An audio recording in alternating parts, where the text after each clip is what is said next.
Tamir? It's Aurora. You have a problem. I'm not feeling so good. Your brother's eyes roll into the back of his head, and he drops to the ground. She has some diagnostics running, and as you come in, she says, "Oh, good.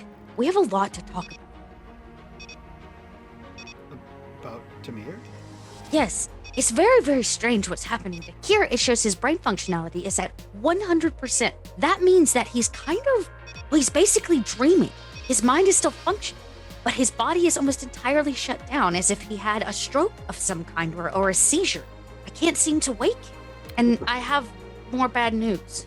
She goes over to where he's laying, and she lifts his head very gingerly and kind of rolls it to the side to show you the port in the back of Tamir's neck. It looks burned out. I have a suspected feeling that this has something to do with it. You remember that time I was stranded on a moon? It was very inconvenient for everybody. Yeah. Did he go anywhere super shady? Probably on Coriolis? Did he disappear for any length of time? Yes. Like a suspicious amount of time? Look, your brother is his own person, and he can come and go as he pleases without me asking questions. Yeah, the problem is he came and went to a place where he got top dollar black market tech shoved into his head, and he doesn't have top dollar, so I can't imagine he has the hundreds of thousands of credits to afford that. I just want to know where he went to get this. So if you have any idea where he disappeared to. Don't think he's ever really mentioned it, and right. Considering he's had other implants before, we never questioned it. When we were put back together, he said that he needed to talk to me about something because someone was looking for something. Very expensive tech, attained illegally, and shoved into your head is a great thing for someone to be looking for. Oh, and frankly, getting back to Coriolis is kind of an issue right now. Yeah, about that. I was kind of listening into the radio. Things have kind of worsened on Coriolis. Worsened how? She goes over and kind of clicks the radio on, and you hear that static come in, And the order continues its dangerous escalation. We have just received word that a large Zelosian fleet has established a blockade in Iswags. Our allies on Saddle and Mira are worried, and the Council is deliberating as we speak. Sanctions against Zelosian colonies and interest are apparently on the table, as well as military response. Zalos is now completely cut off, and the Colonial Agency is trying to negotiate the release of non-Zelosians from the City of Foreigners. With backing from the clergy of the Church of the Icons and some of the more prominent Mirian clans, there is still a chance that the portals will reopen for trade and pilgrimage throughout the horizon. Charity here. Thank you, Jabal. It is a grim sight. Bloody, broken citizens whose only crime was a desire for free trade. Merchants and diplomats who risked their lives to trade with the Order's negotiations in the infamous City of Foreigners. Some bear the mark of torture, and we have heard several accounts of violence and spies already. Citizens of the Free Horizon are no longer safe behind the Martyr's Veil. Yet again, someone's trying to take advantage of the Consortium's generosity at the helm. After the Homogene's recent betrayal, the Free League has followed suit and chosen to nullify the favorable contracts drawn up during the formation of Coriolis. Word is coming out of the monopolistic demands made by stevedore Akbars and harbor masters at several local spaceports and trade stations. Custom fees and labor costs are on the rise. Medical and life insurance are apparently high on the rabble-rousers' agenda.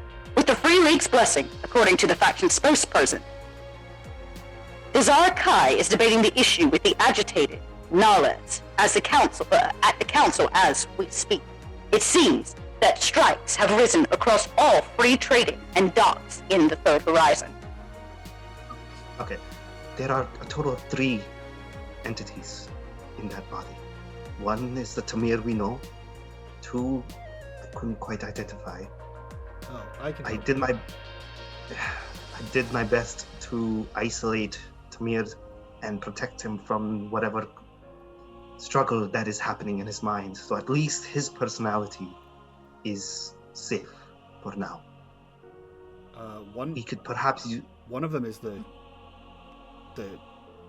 tech. the other one is Sally. Sally? Yeah.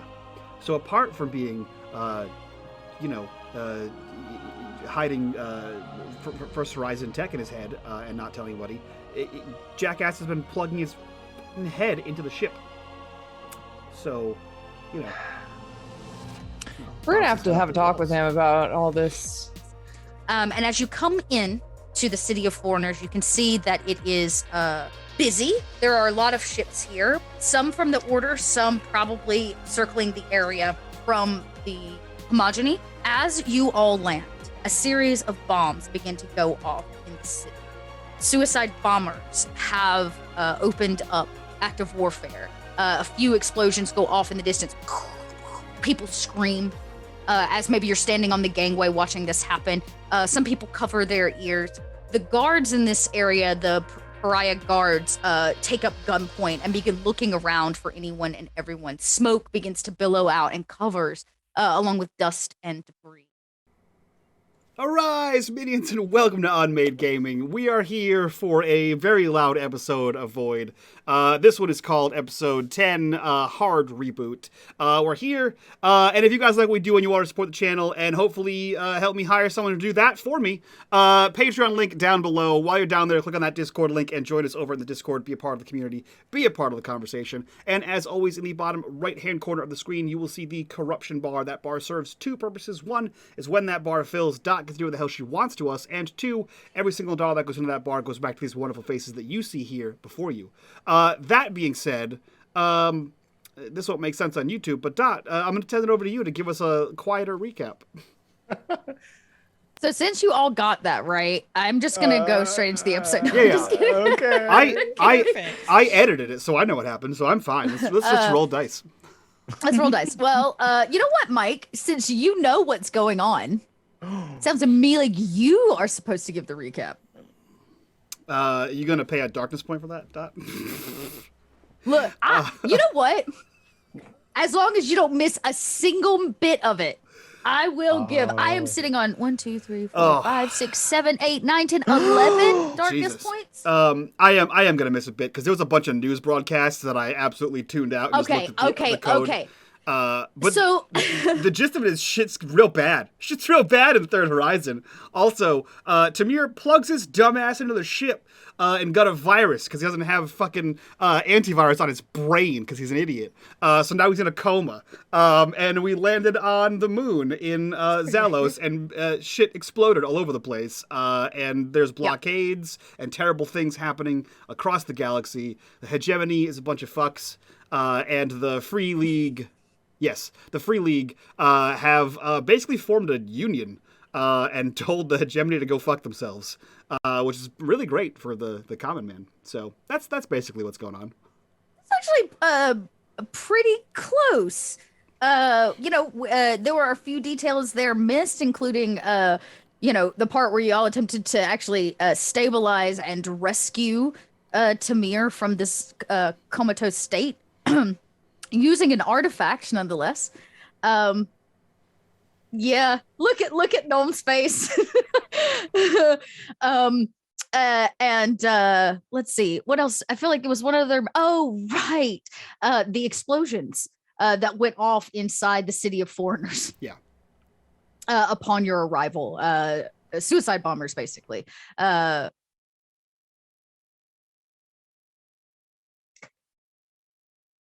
But we're going to start where we started last episode. Tamir, you're standing there on the edge of this collapsed hole that you and your brother worked up through a strange series of plans for bombs. Did and it at the work? This is the question that keeps getting asked. I guess technically, by all standards, yes. There was an explosion. Uh-huh. Most everybody. By some standards. Listen. Not all. If this isn't on the Al-Assad family crest, I don't know what is. But technically correct is the best kind of correct. That's what they'll be buried with on their tombstone. Well, By they're Tal. dead. by Tal and Alia. That's what it'll listen. That will be what it writes down there. Technically, they're dead.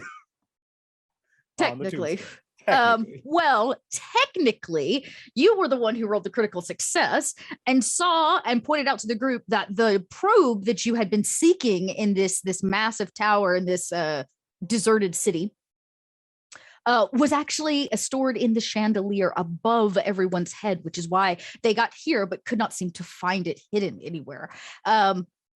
But as you point up, cueing to everyone that it is there, you hear Aurora in your head, just momentarily. Tamir, something's wrong. Something's wrong. Someone else is here. Tamir? Aurora, what do you mean? And in that moment, everything kind of goes dark. Your vision, almost dark of the mind as well, like the image in your head. And there's just this kind of echoed silence of your voice that like rings out. As you find your body to some degree, you are standing in about 2 inches of water amongst just like black void openness. And you seem, by all, visual standard, to be alone.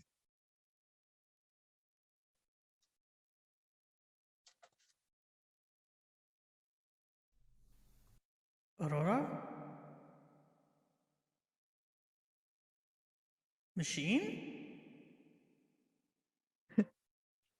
As you speak out, you hear the clicking of heels, as if it's kind of splashing through the water, coming closer to you.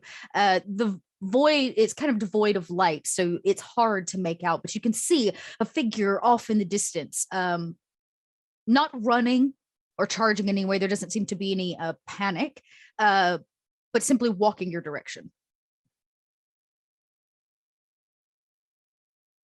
Hello? Can you see me? Can you hear me?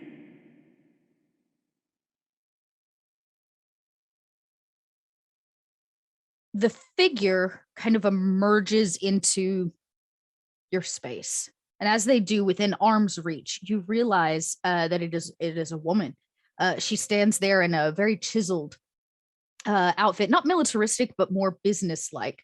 I don't know, because it's space. I imagine the shoulder pads are a little angular and a little too sharp, and well fitted, tight around the waist. She wears it like both a business suit, but potentially a suit of armor. Hair tight, big curl in the front that's kind of placard plastic back, as if not a hair is out of place. And she speaks to you in a voice that you know all too well. Tamir, it's good to see you. Sally? Yes, I am Sally. What are you doing here? Or what is here? I am unsure. It seems that one of my protective bots has removed itself into another hard drive. I am here seeking the problem. Have you been able to source the problem? Unfortunately, no. This emptiness is vast.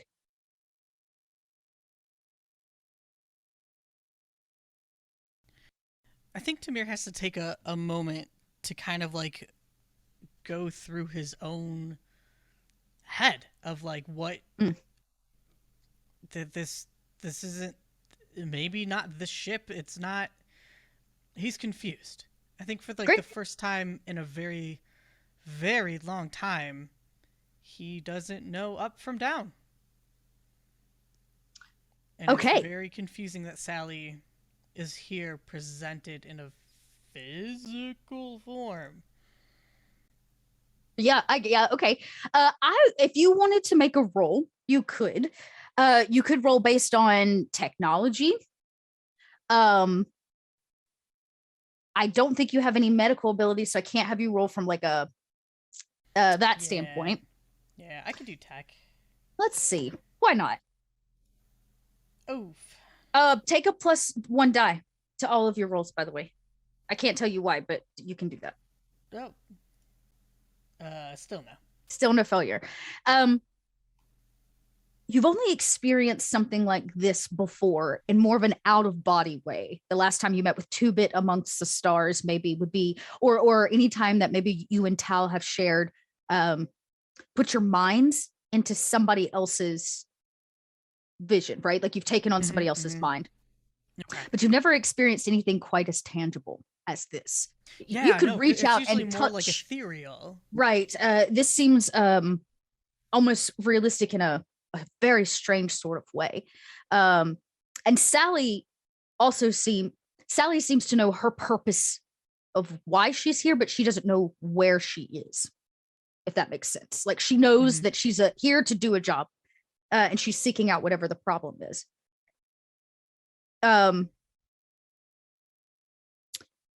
But from what you can tell, there's no technology around, and Sally is just a program. She's just a consortium program put on every vessel as like baseline code. Right. And ours was even tampered with, technically. It was tampered with, yes. Wow, that would have been a different Sally approaching, wouldn't it? Yes, it would have been. Yeah, it would have been a very different Sally. I imagine. Oh no, please go ahead. Oh, so sorry. Sally, can you run a diagnostics of whatever you're connected to? I can try.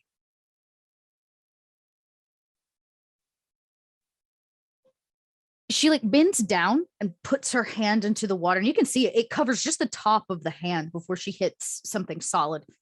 And it's almost like light kind of embers out of the bottom just a little bit, lighting this area up. Her eyes kind of close as she tries to find something, contact anything.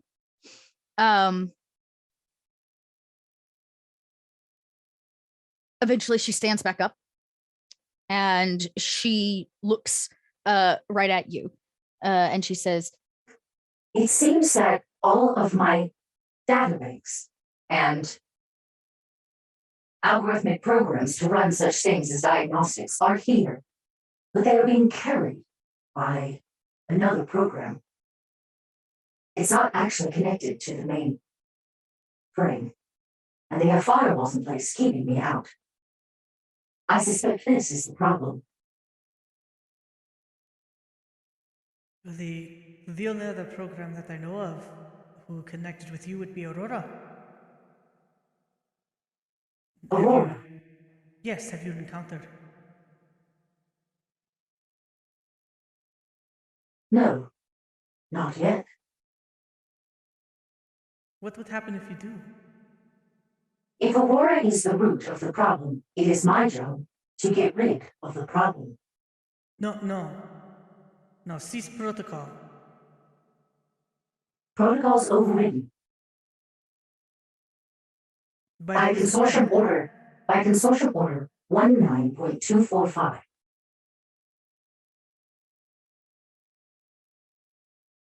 Information has been stolen. It must be recovered.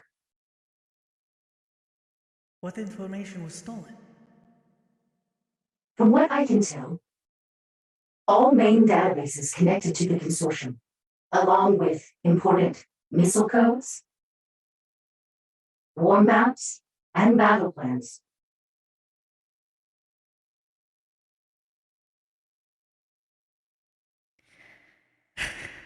He grins, knowing who the fuck did that.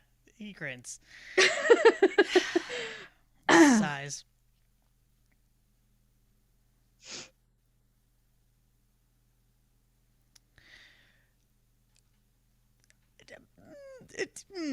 Some Mike bullshittery. Tamir has at least experienced some of Malik's doings. Is there like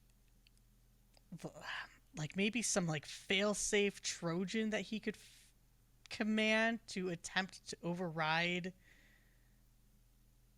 the consortium protocol? Whew. Well, I like here's computers, the beep, boop, beep. here's the question. Has Tamir figured out where he is? If Sally is looking for Aurora and will not do so, Tamir is suspicious that they are in the piece of technology that Tuba installed, which even he hasn't fully explored yet. Okay, so that's pretty accurate that it's connected basically to your head. They're walking about your computery subconscious in layman's terms. Okay, so if you think now that Tamir's pieced it together based on Aurora specifically, I would say that you could make a data gen roll. You could try, but you have to touch her.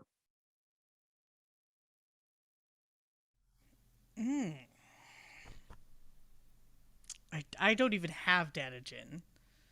Okay, so you could still make it with a +1 because like you'd make it at a basic, what is it, wits? It's a wits, yeah. A wits check isn't with the +1. But with the have to +1. touch her. But you have to touch her. Okay.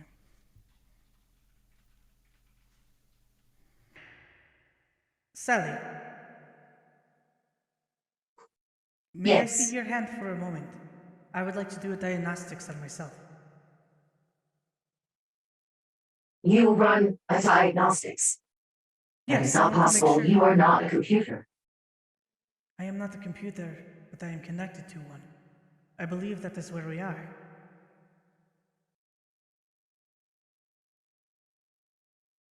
And what diagnostic is it that you are running that I am incapable of? Well, I don't know your full capabilities. You are an incredible program. You have taken care of our ship for many, many years. But there are some things. You are not meant to be here, and I want to return you safely to where you do belong. There is a rogue program stealing vast amounts of top secret information from the Consortium in a time of potential war. I am a bot programmed to stop these kinds of things. I am exactly where I'm meant to be. And how do you propose you will stop this? I do not know until I meet the program, but I'm sure that I have the appropriate virus to assure that it does not continue running. Well, I would like to consider myself pretty good at space chess. And he reaches out and touches Aurora. Okay. Or not Aurora, Sally. With the intent of... He thoroughly trusts in Aurora's programming, but more so because it is significantly both outdated and both advanced at the same time. It is a different, it is a foreign technology that Sally, he is hoping, should not be able to understand. But he is also there, so in his mind, it is a 2 versus 1. And he will shift any support he needs to Aurora, which is the intent. Okay. Well, Aurora is basically a free running program in your mind. Aurora is wherever Aurora wants to be, as long as within the confines of Tamir's head. So you imagine that she is hiding. She has done this before. She hid from the Consortium, for Pete's sake. As for touching her, you are going to need to make a check. Because, well, she's a safety protocol. So I imagine that she does not want you to get what you want. So you can make an agility check. I would take a dexterity, or melee combat, which I don't think is probably as good for you. Neither of well, technically melee combat gives me 1 extra die than an agility check does. Then or a dexterity too. Yeah, Dex I only have 2. Strength I Great. have 3. Okay. Am I we're still gonna. rolling with a +1? You are. Okay. I'll keep that turned on. I'll take a +1. Okay. So a limited success. She is also going to roll with a failure. She attempts to move at what you imagine is going to be a very quick pace, but not before you manage to lay a hand on her. You may reach for her hand, but she's moving quickly, and you kind of grab the meat of her arm. As you touch this figure, it is cold. It is not pumping blood. It is not warm skin. This is just a representation of what something looks like as human. And we're going to need to make another check. This is going to be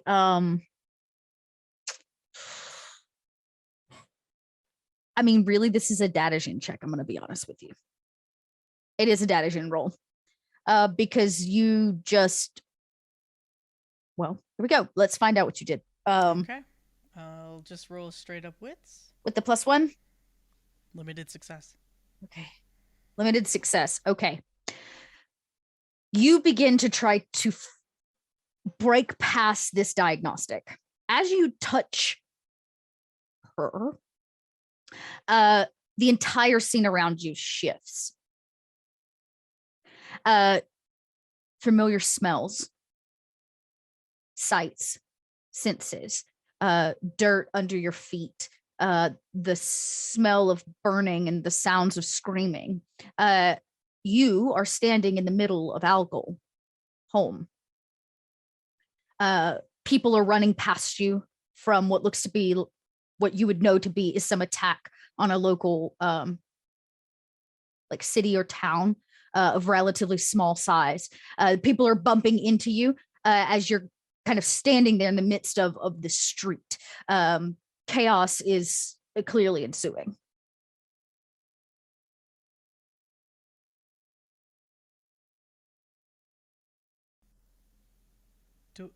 What?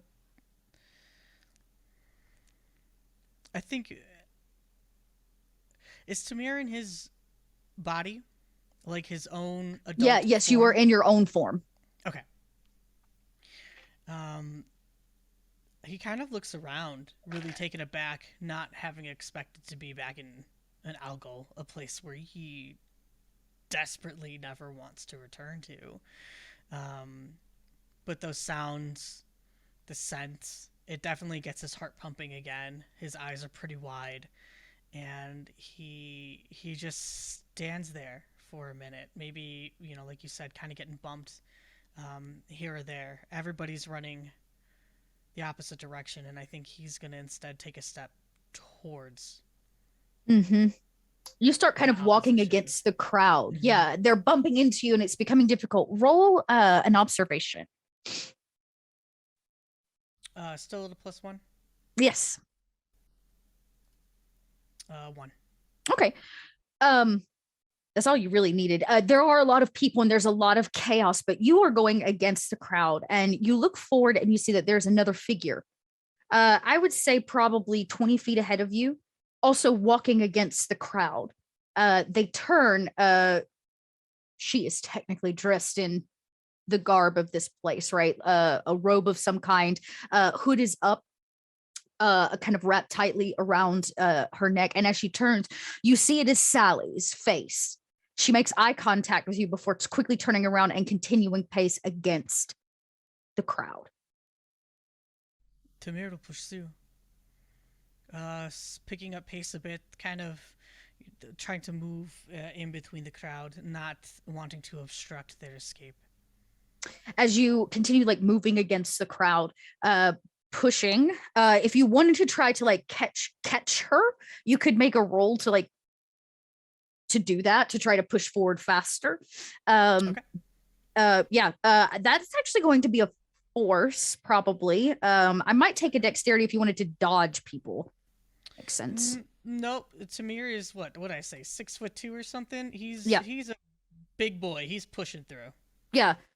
When you realize that I'll these take aren't a a critical success, the moment you see her, you start just pushing people aside, realizing that this is all just in your head. Right? This is all just, it's not there. And you push through, and you kind of come to an open bazaar. Is the best way to, or what would have been an open bazaar.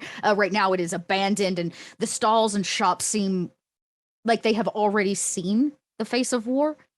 And across the way, on the other side of it, you see Sally has stopped. But you have to take a moment, now that you're caught up, to realize that you know this place and you know this moment. That this is not your mind making things up or piecing things together. This is a living memory. And you see over her head on the other side a large building, a building that you watched collapse years ago with your parents inside. And off in the distance, you hear quaint sobbing.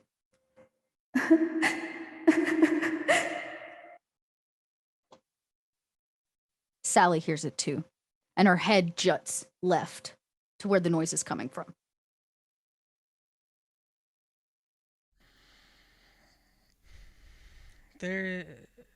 Tamir's hands are clenched, I think unknowingly.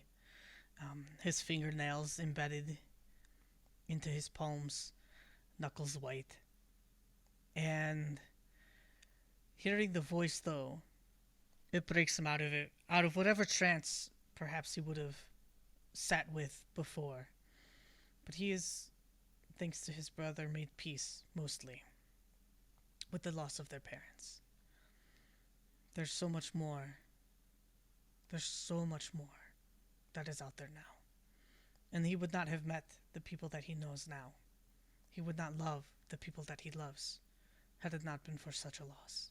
Mm. And as Sally turns her head, he sees her do so. And maybe she goes one way, but Tamir knows this place. He knows this place better than anything. And he's going to take a shortcut to get to where he thinks he heard the voice, or to where he heard the sound. Her head shifts, and that's all you need. You think through all of this in mere seconds as you bolt down a side alleyway that you know that will get you there faster. She too takes off running, but as you round the corner and you push back a draped piece of fabric covering a doorway, you see sitting there in this abandoned home, Aurora, a small girl, dark hair, kind of matted in a single braid. And she looks up at you with big tear-whelped eyes, and lets out a little bit of a smile, seeing you. Aurora, come with me. And he'll reach over to like pick her up. If she lets him. As you step into the room and you go over, which she does not hesitate, she even reaches a little bit for you to scoop her. A large figure looms in the doorway. The hood comes down and you see that perfect hair, that seismic lacquered curl of Sally. I promise to protect you, Aurora. I will hold true to that promise. You failed to tell me an important detail, Tamir. And what detail is that, Sally? That this is no computer. It is your mind. In fairness, I did not know that at first. Medical records show that individuals which hold more than one program in their mind often lose it.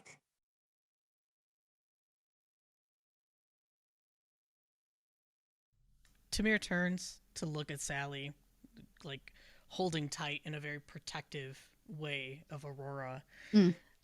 And I have seen many things that should have made me go mad. I have seen the tearing of space and time. I have seen how the portals are used and operated. I have watched the people who I love get hurt or die. I have seen the emissaries, and I have seen the icons. There are many things that should drive me mad. You, Sally, will not be one of them. As you say that, a small kind of hand chiseled window in the side of this like clay rock building shows perfectly in the distance that tall building, that skyrise of apartment homes where you and your brother grew up, explodes. And as it does, time kind of begins to slow down. The building, as it begins to explode level by level and collapse in on itself.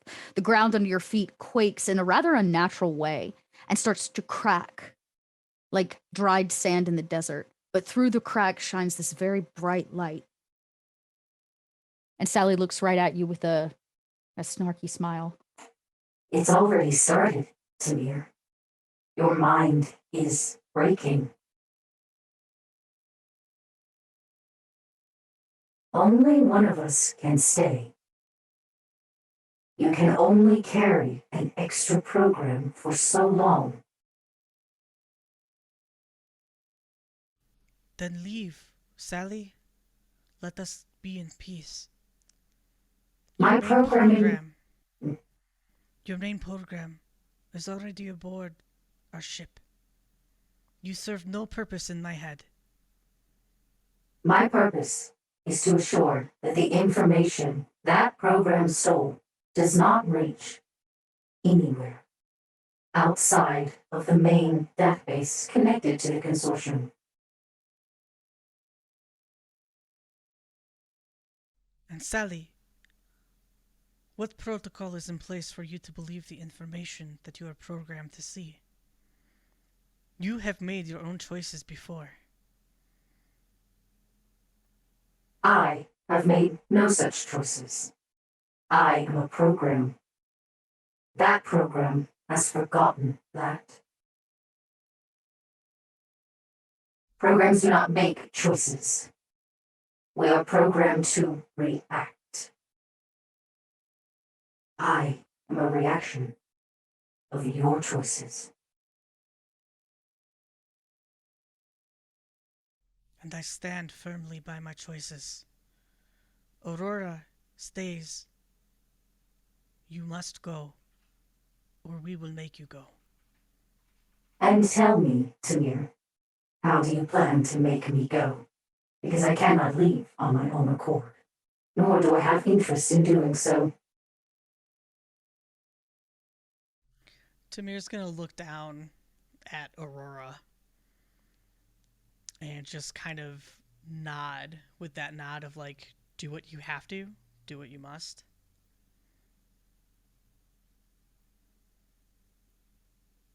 She kind of looks at you with these big eyes, and nods in an understanding as she kind of crawls down your large frame, putting her tiny feet on the ground. She holds her hand for a second and glares up at this looming figure of Sally standing in front of her and lets go of your hand and steps forward. And you see Sally puts her hand out. Aurora goes to reach for it, and right before she touches, she turns back and looks at you. The ground now is barely holding itself together. The walls creak open with the same light. The explosion in the background still in slow motion as everything is beginning to crumble. And Sally smiles at you and says, I'll be back. I promise. We will be waiting. I have family, I have friends, and I have faith. None of which you have. You are but a program. Go on, Aurora. and she touches, kind of grasping Sally's hand. And as it happens, you see Sally's face kind of contorts in a strange way, as if there's like a confused look. As something happens between their touch, a spark, and it blasts outwards, wiping the world around you away, dusting it like ash. And you kind of fall into void until you are found once again in empty space. Now I'm going to need a series of rolls here.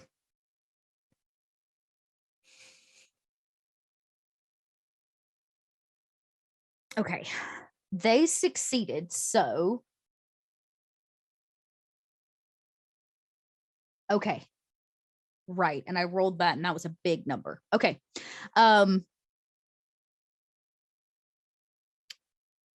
I am going to have you roll.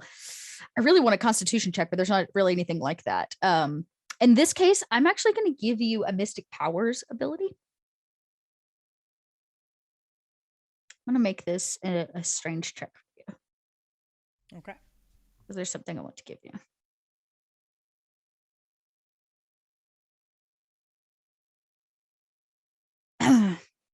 Take the +1 from Alia.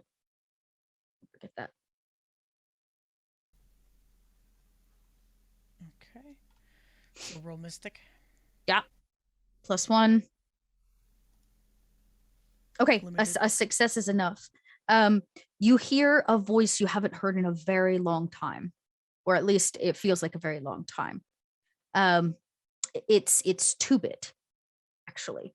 And it comes through almost as if it is underwater, and you see her face, if you would, kind of under the water at your feet. And she talks kind of loudly at you, as if she's trying to scream through like dense water. And you simply hear Tubit say, "Go back, Tamir. Go back." And she reaches a hand like through this blackness. And as it does, she grabs hold of your ankle. And these kind of black nanites begin to cover your body from top to bottom, kind of taking you over. And as it does, that blackness rushes back over top of you. It's like drowning. And at the last minute, you catch your breath as you kind of come up. Your eyes flutter open to bright lights, nothing like what the darkness space of the mind was like. You can see that there are some figures in... Actually, I don't think there are no figures in the room with you. You hear the sound of a medical machine. And you can feel something on your head. It's kind of like throbbing. And it's cold. It's like somebody put like Play-Doh over your head. You lay flat of your back. Tamir tries to just understand. Before he even, if he's feeling he's getting these senses back, Aurora. Before he even attempts anything. You say Aurora out loud. You are not met with any response, but of another voice, that of Lamora, and she goes, "Oh my goodness! Oh, Tamir, you're awake! Oh, if you look over, you see she's like elbow gloves, blood all over them. She's dissecting like a pig or something. You don't know what she's doing, but she's over there like doing it in the corner, and she goes, "Oh, 1 second, hang on." And she like, removes the gloves, and then she goes over and like quick washes her hands. She says, "How are you feeling?" And she kind of like snaps the glove. Doctor, it's, where is Aurora? Is Aurora okay? I don't know, and Aurora, unless you're talking about the girl that used to bully me in class. Last time I checked, she was dead. Great. It's really great. But no, I don't know an Aurora. But you've been in a coma for like the last 5 days. 5 days? What is... can I... Oh, yes. Maybe this button. And she randomly presses a button and you feel it like depressurize off your head, and she kind of removes it, and the like tingles of this kind of black nanite, much like what you saw in your vision, kind of pulls away from your face as she slides it off your head, and she says, "This was really cool. I'm pretty sure we just hard rebooted your mind." You what? That's the technical term, right? Malik taught me that one. Reboot, like just to start it over again.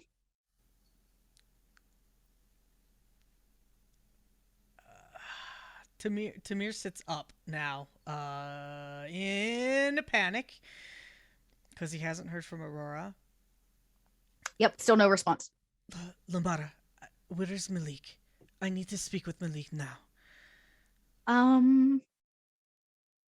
Well, it's been a few days since I've heard from the crew. They told me to stay here. Where did they go? Into the city of foreigners. And that is located... She points to the door.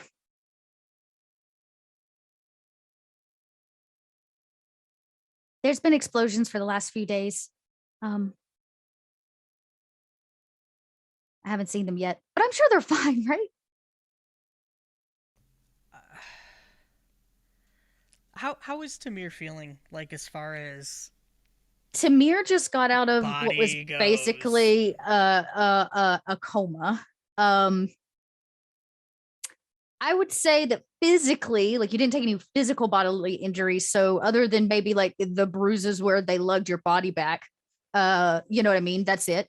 You got a sore arm from an IV of some kind or whatever, like Lamara. Or she might have taken some blood to make sure, it wasn't anything there. But all in all, it's actually more kind of like a foggy man. It's like waking up after taking like a lot of drowsy medication. Like wake up out of a sickness and you're just kind of like, ah. Mm-hmm. Tamir's gonna kind of like shift his body a bit. Very groggy, very tired. Thank you, Lamara, for taking care of me. If you give me a moment, let me check on the crew. Okay. They haven't really responded via radio, so... This is not via radio. Oh, cool. Kind of. And in fact, the camera is going to pan to the rest of the crew to find out what they've been doing since they arrived here. Now, was it about a day's worth of travel, right, to get here? Because you were also trying to stay undercover. Tal succeeded on the piloting check, so there were no issues there, and the ship seems to be back in tip-top shape in regards to putting the battery back in, basically putting the reactor back together. But you all were met with quite a lot. One of the radio broadcasts, in fact, that you all heard during the recap was told you that one, there are giant blockades, right? All of the like free league workers and all of the dock workers and things are basically on strike. Prices of things have risen exponentially. And the consortium, the order, they're all in this kind of standstill hold as to whether or not they are going to attack one another as they are trying to mediate negotiations. This is kind of the environment.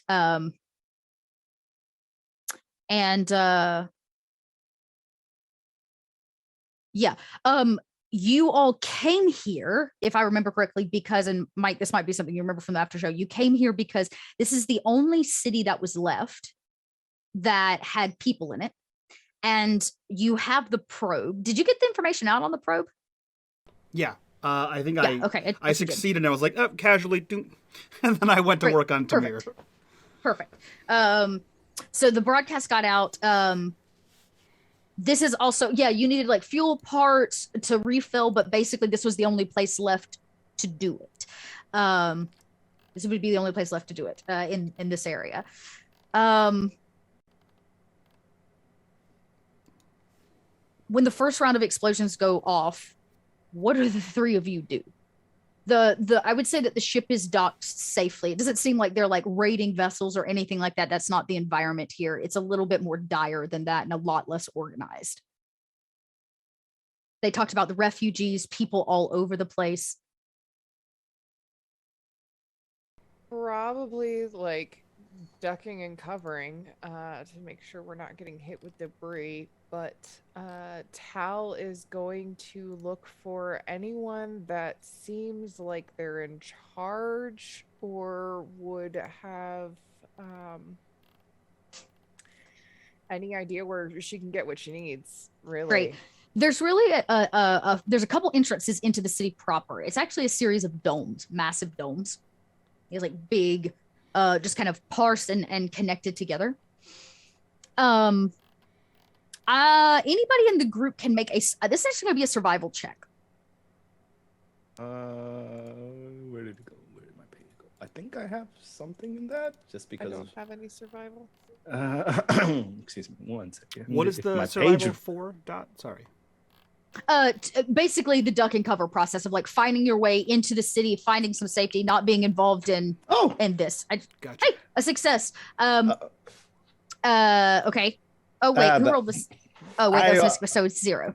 Yeah, I tried to roll it for survival, which technically I should be okay. Hey, Did not. that's a 2 sixes. So Malik, you grew up in this kind of environment. Yeah, I was gonna say, unfortunately, Malik doesn't wince when he hears the explosion and screaming and panic.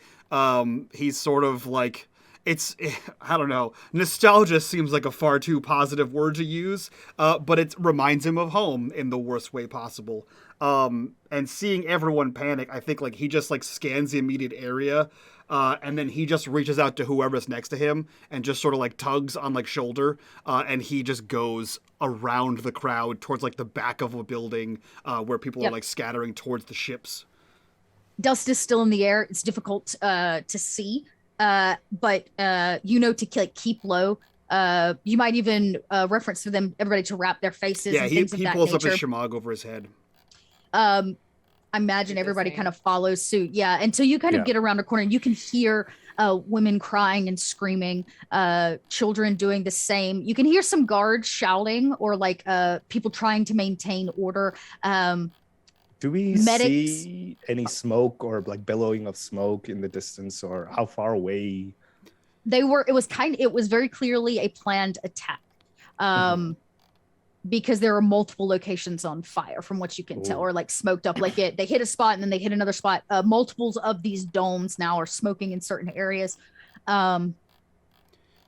Listen, look, I know how this is gonna sound. Okay, keep your face covered, stay low. And he like looks over at Alia mostly. Don't help. Don't make eye contact. Don't help anyone. Don't even lift someone off the ground. The moment you reach out a hand to help someone, you just made yourself a target. We have something to do. We have to get in and get out. I know what it sounds like, but this isn't our problem right now. We have to move quick. You see like this huge like Alia is kind of like staring at a bunch of people. Are there any hurt people around her? Tons of them. You can see like hovering like medic beds are coming out with two kind of medics attached to each one as they're picking people up that are in the worst case scenario. People are beginning to move away from the kind of epicenters of where these explosions went off to seek shelter, to regroup, to find lost people. But yes, there are any number of people that you could help if you wanted to. In response to what you say, Tal pulls up her shemagh a little bit more and says, "You're the expert here, Alia. Seriously, no helping." Can I at least bless the area? You can bless us. That's it. Come on. We gotta go. We can't spend time here. You see her. There's a huge struggle, but she finally moves. I do want to ask Dot one thing in a more of a covert way. Could I bless one of the workers, one of the medics, in a sense, from a distance, in a covert way, to... Sure, you could sure try. You can make a mystic powers check to try to like bless some of the work that they're doing. God damn, are you kidding? As you attempt to like draw and bless this moment, it's a bit overwhelming. You can, as I would imagine, is a bit of an empath. There's a lot of pain in the air. It's hard to draw on mystic energy when so many people are in pain. You see, like, in that moment, hearing all that pain and feeling all that pain, you literally see Alia shaking, and there's like tears welling up in her eyes, but she then finally chooses, like, there's this pause where you see her kind of just once and then kind of try something and it fails, and you see her like really just get dejected, and then she like goes, just doesn't even respond, just shakes her head and just starts walking away. You follow Malik and Tao, who continue to cut down these kind of narrow paths deeper into this dome set that makes up the city. And as you get towards probably the center, right, where the largest dome is, it has the massive martyr temple. Here, you can see there's a lot of activity. And they have set up an exterior blockade that's probably 50 feet off from the entrance of the main temple, where all kinds of things happen. Lot of guards. These, of course, are going to be the Order's guards, Order of the Pariah's personal security. Some people are out front kind of begging. There's not a lot. I would not say at the moment this is a riot type situation. These people are begging for entry, but it doesn't seem to be violent in any way. The blockade itself, though, does not let up amongst their pleas.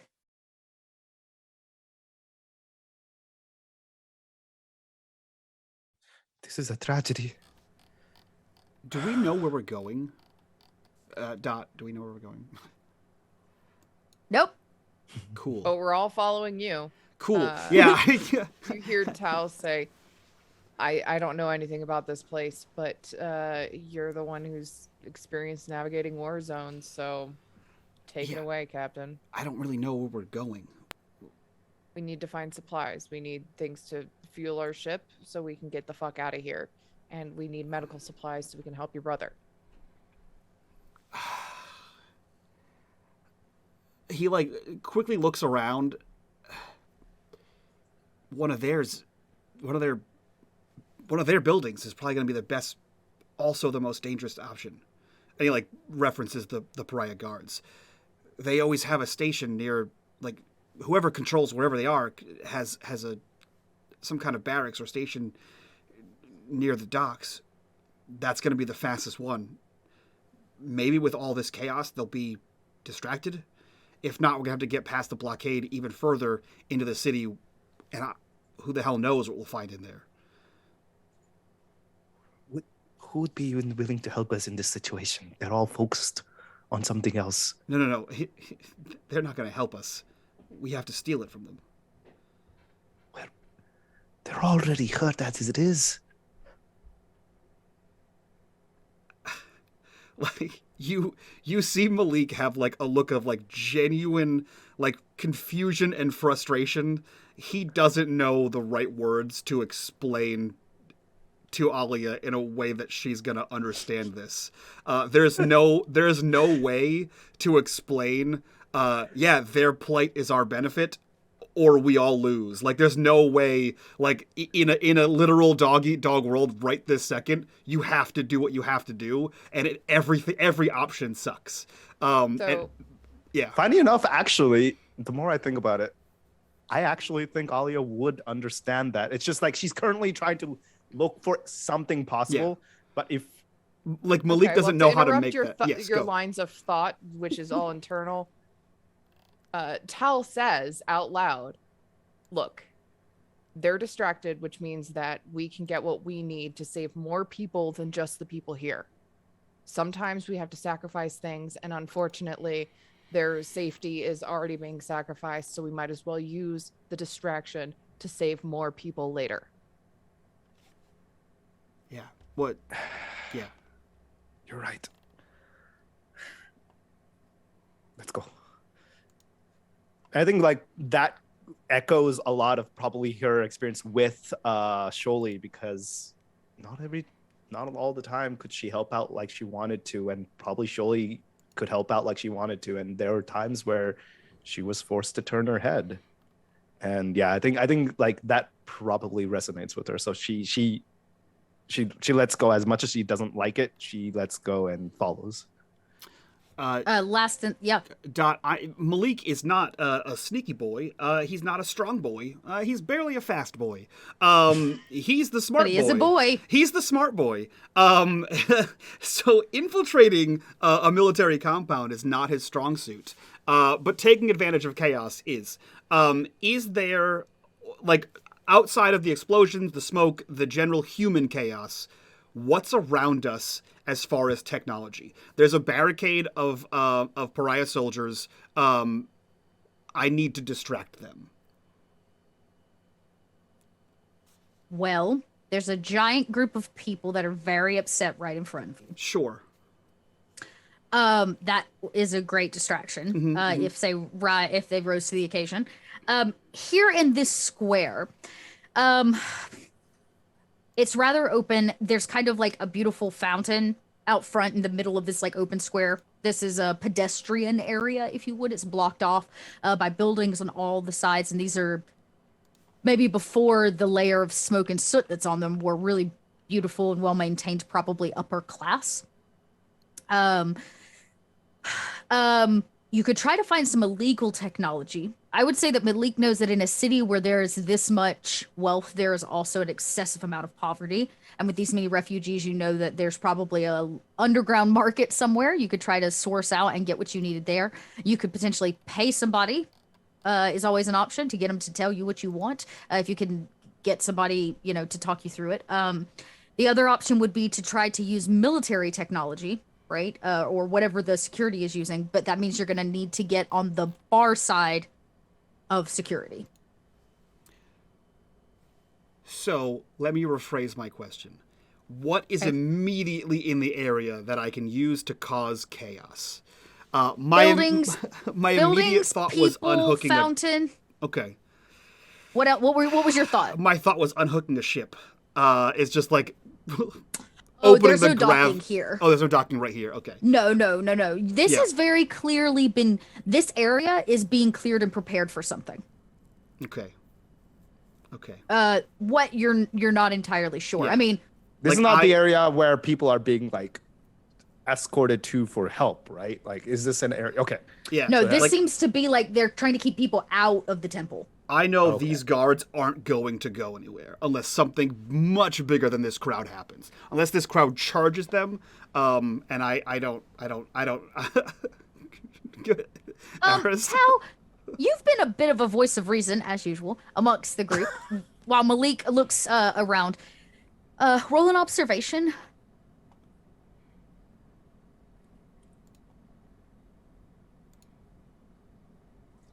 Oh, okay. Even amongst the crowd, you get the feeling that you're being watched. And as Malik is kind of trying to source out a plan and he's looking for things, you catch a kind of shadowy figure off down one of the alleyways who you catch out of the corner of your eye. And the moment that you do, they kind of bolt away, but they were watching the three of you. Did they look like a regular person? Did I see any you don't get them? No, I would say, because you just met the same score that they had, so I would say no, you don't see anything terribly defining. They're rather tall, so that's either a really large female form or either a man. They were not wearing military gear. They look like a civilian. of some kind, and they moved very quickly down the alleyway.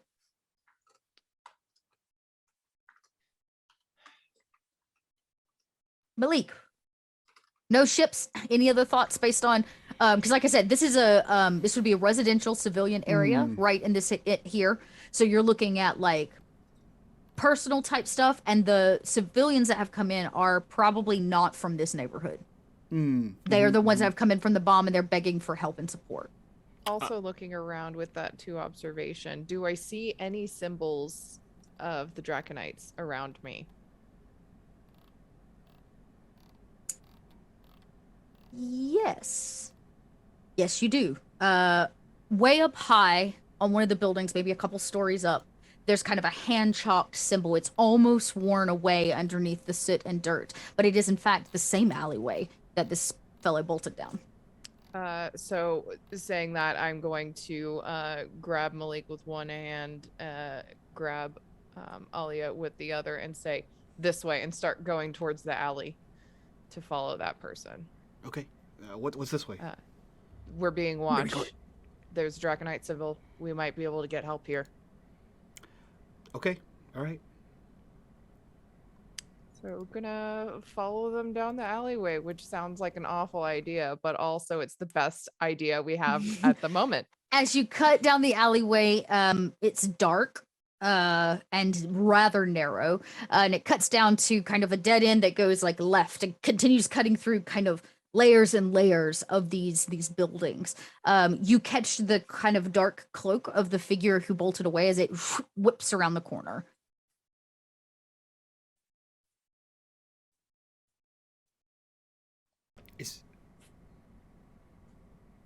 Who's that? Don't know. Are we? They were definitely watching, though. Are we chasing him? Try to catch up. See if we can talk to him. Okay. And Malik continues running towards the guy. Yeah. We'll do a chase pursue, so everybody can roll a dexterity. Okay.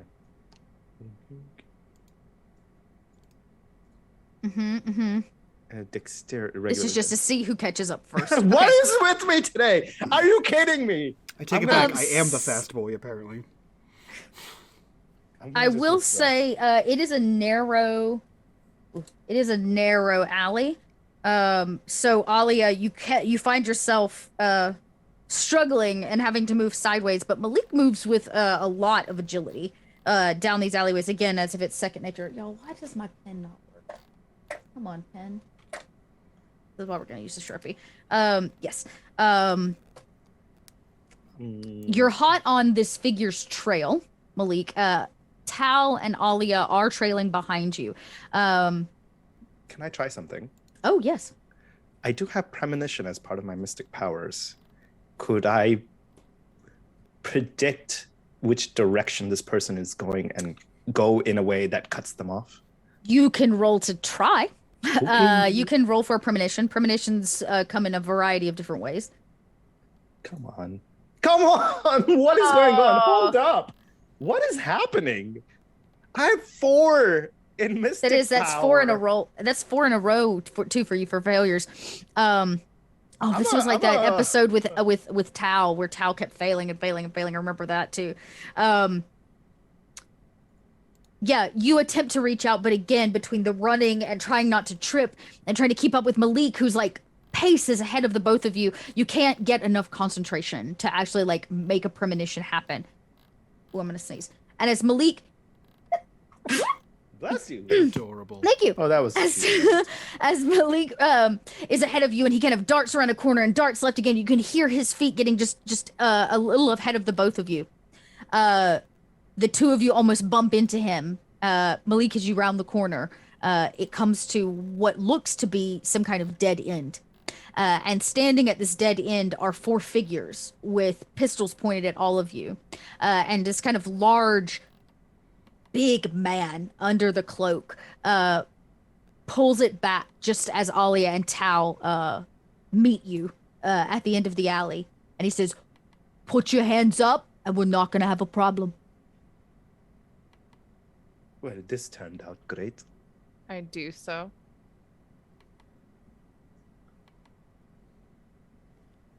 I say, why were you watching us? A new ship flies into the city right before the bombs go off, and I'm not supposed to care? Who are you to care? Who are you to care? I don't. You Good. just have bad timing, obviously. What the I feel fuck? like we may have a misconception here. Perhaps we can put the weapons down and maybe have a conversation. Looking at all of them really closely, I'm hands up, but I am eyeing every single person, seeing if I can see a symbol of the Draconites anywhere on their clothing. These people do not dress like Draconites, so to your surprise. That doesn't really mean anything, because we don't dress like Draconites either. You don't, from what you can tell, see you don't see a symbol on their robes. They seem to try to hide most of their Okay. clothing. Yeah. But could I? Okay, one thing I'd like to attempt. Two different ways possibly. Are there, as a person who's cultured, is there anything on them that I can empathize with? Are they part of an organization or something along, or maybe perhaps roll something? a culture check to see if you can identify these people. Okie dokie. Yeah, thank you. Goddamn. Okay. Well, okay. It's always got to be that culture check. So a Yeah, 2 if limited everything fails. success. We're just saving them. You would say that these are just civilians, Mhm. but based on the weapons and the cut figure of this man, you would assume that they are well-trained civilians. The weapons themselves are not military. They look to be hodgepodge together to some degree, as if they might have made them out of found parts.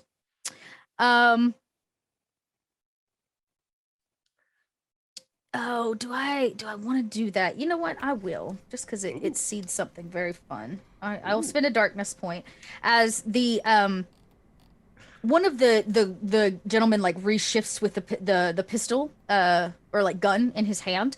Something flutters down from his robes and hits the kind of wet cement. It hits a puddle, and as the ink begins to kind of run on this flyer, you've seen this flyer before, Alia. Tal, technically you have too. You saw it flash across your dash. Talked about the children of song and the man. But other than that, with your culture check, that's about all you're gonna get. That's about all. They don't look to be associated with anything that you can tell. What was the? Can you remind me? Children of the song. What were they? Children again? of the. You know that they've been putting out propaganda at a lot of the cities here in the Zalos region, and amongst the Order of the Pariah. You know, they've kind of been flyering in the cities. Mhm. Who they are? Okay.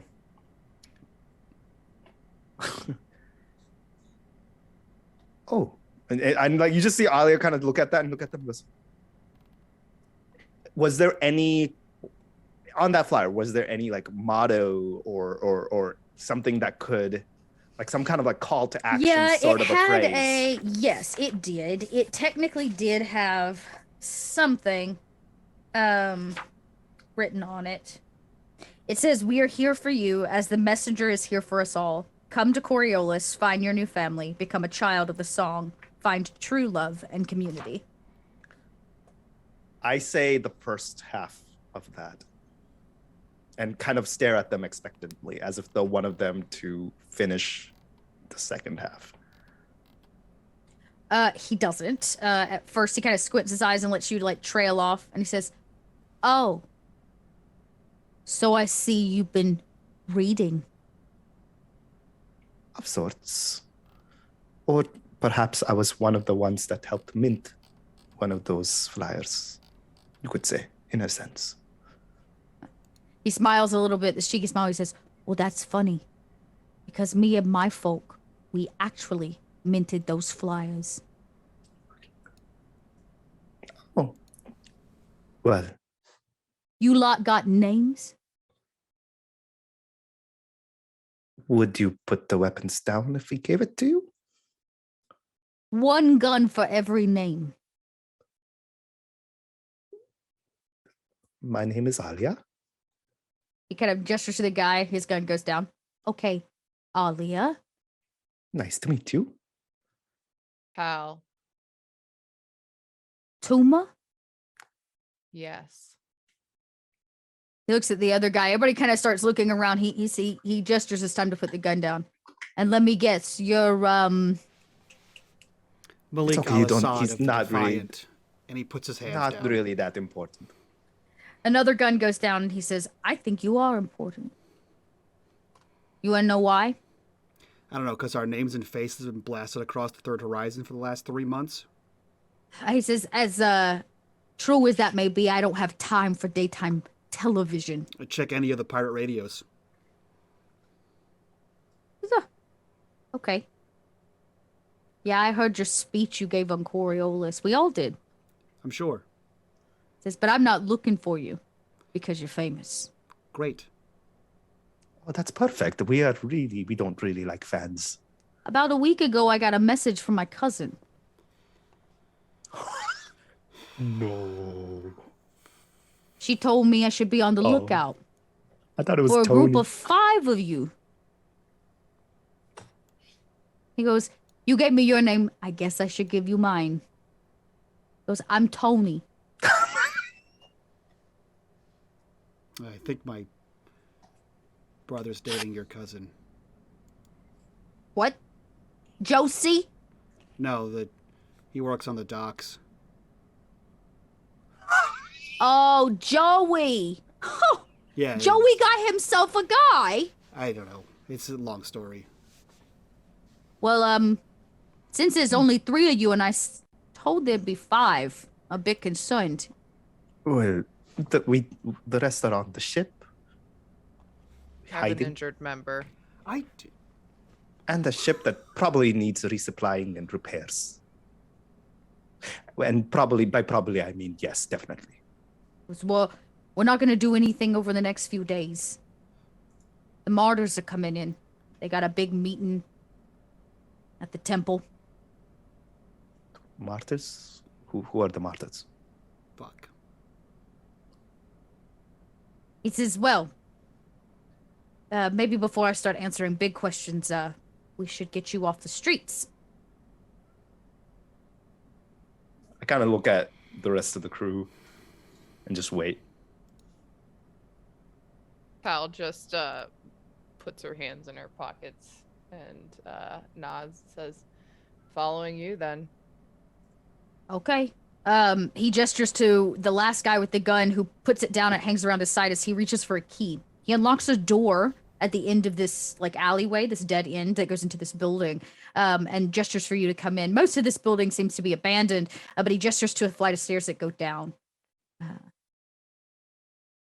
There's some standing water in this basement. The bottoms of your feet as you kind of splash through. They have lights that they turn on to light the way, and they kind of take you through this basement out. And as they push open a rather makeshift door made of kind of stone, you see it leads to what is probably the sewers or the sewage type system for this dome in particular. And he says, you know,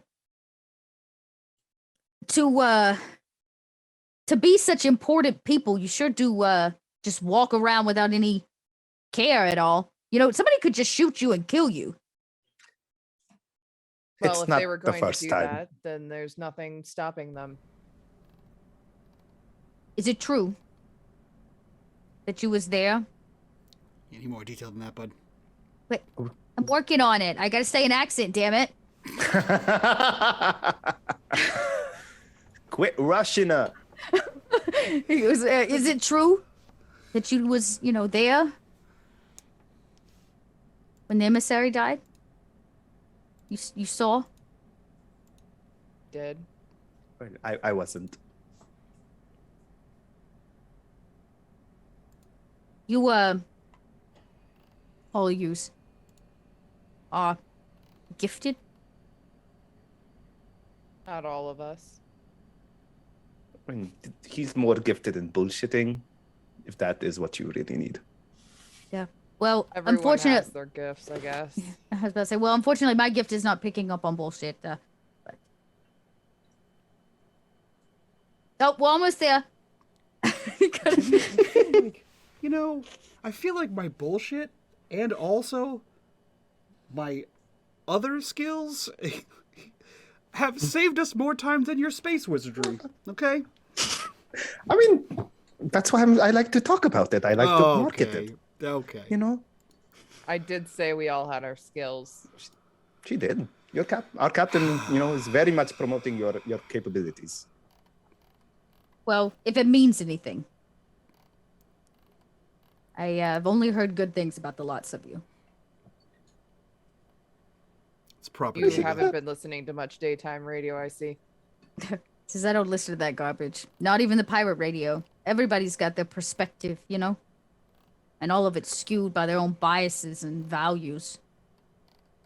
The only thing I care about is making sure that,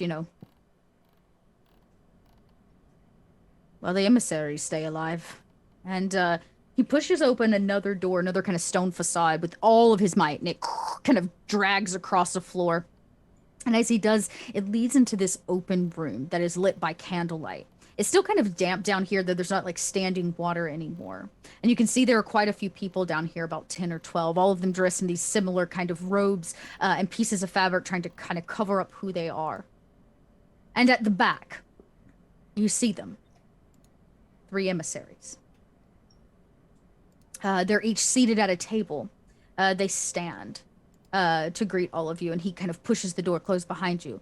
He says, "We've been hiding them, we've been looking for all of you. Flyer in city after city. Thought maybe you'd pick up on our trail, but you didn't. It had to be Josie who pointed you out. Said we should be on the lookout for you, that you was headed this way." You think they'd send a picture of us so that you would kind of recognize us if you're looking for it rather than at gunpoint? I don't need a picture. All of you were considered fashion icons, right? Everybody wants to be you. Said, in fact, it made it harder for us to find you.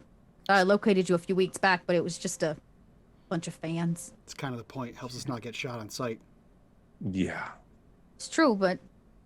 Sometimes anyways. We are shut on sight. But Tal will kind of shift her attention straight to the emissaries and bow deeply to them. Question, because Alia wasn't there when they met the one emissary before, but in her travels and her teachings, would Alia... No, they've had broadcasts of them, right? Before, when they first made contact, so she would know what they look like? Yeah, so basically, when the emissaries made themselves known, they claimed to be some of the icons incarnate. They're I don't want to call them a prophet. They're more like a vessel, right? They're a physical manifestation of the icon on this plane, which is why the order was so upset about it, because they felt it was blasphemy, right? Causing all of these problems. Knowing that, you would have seen them. They would have made themselves known. They have not been seen since the last emissary was killed. If that makes sense. They've kind of been in hiding, and you all have been looking for them with little to no avail of finding them. They very quickly gesture, the kind of center one gestures for you to stand. Now, they are in a human form, right? But they have this kind of etherealness to them. They're absolutely stunning.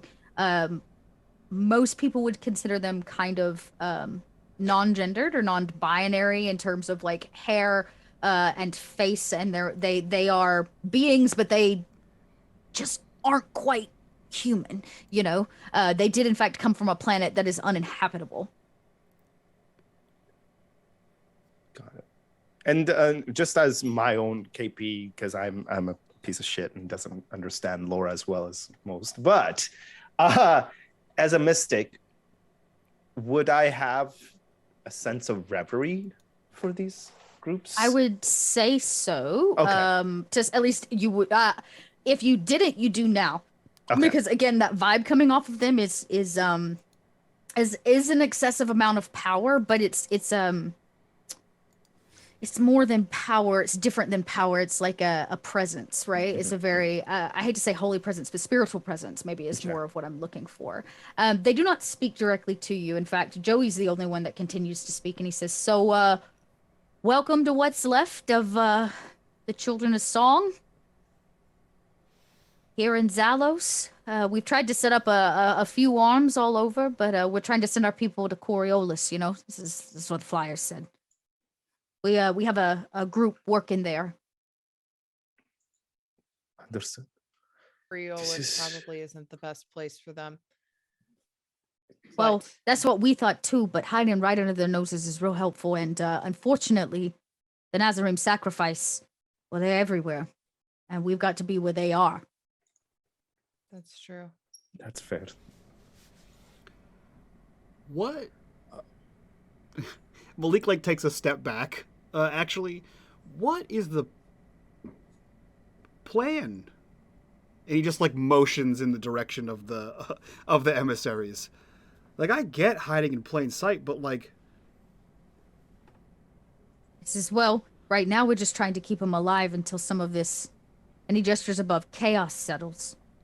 The city's been the only place left for most of, you know, the people of this place to go. He says we're just trying to help them, you know what I mean? But really, our goals are much larger than that. Well, you guys have done much better job than we have. I mean, we haven't really even found one since, so congratulations. He says, well, you know, as long as we continue to grow, but unfortunately, our numbers are slowly dwindling.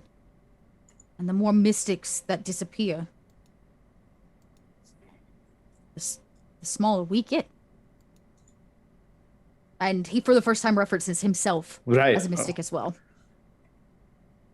I reach as soon as he says that. I reach out in a friendly way, as a mystic, like with using my mystic powers, kind of almost like a call sign in essence, just as like a a reach out and kind of hello to the room. He takes your hand and he says, "Oh no, not with the hand. Like, I don't know if that's possible. Like, as a mystic." Oh, mentally. Like, mentally, yes. Yes. He greets you. The energy that you get is that he greets both you and Tao. You would recognize it as well. You'd feel it as well, with a lot of warmth. And he says, "So, you know, it's rather serendipitous that you showed up when you did." By the way, Alia actually starts tearing up because, like, this is like what she's been working towards. She's just like, oh, he sees you. He sees you getting emotional, and he comes over, and as long as you allow him, he puts a hand, a big hand on your shoulder, and he says, "Why are you crying?" It's probably the most I've seen of us in a long time. I just he says, honestly, you know, we should be thanking you. Well, and Sholey, of course. I've barely done anything. He says, you're here. And honestly, we would not have been able to crack open or even start this organization if it hadn't been for all of the people that you saved. We heard about what you did. And parts of your party are still out there helping. I mean, your sister is. And he gestures to Tao.